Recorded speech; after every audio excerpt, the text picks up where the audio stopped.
other bee in the greenhouse. I just gave him a drop of honey. And look, he's reviving. He's drinking it. Praise the Lord. He was almost dead, y'all.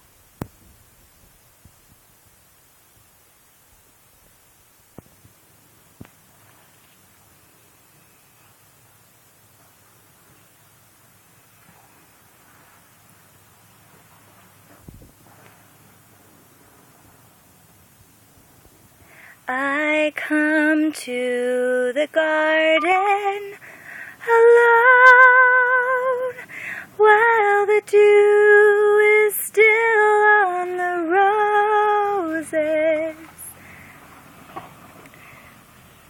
and the voice I hear calling on my ear, the Son of God discloses,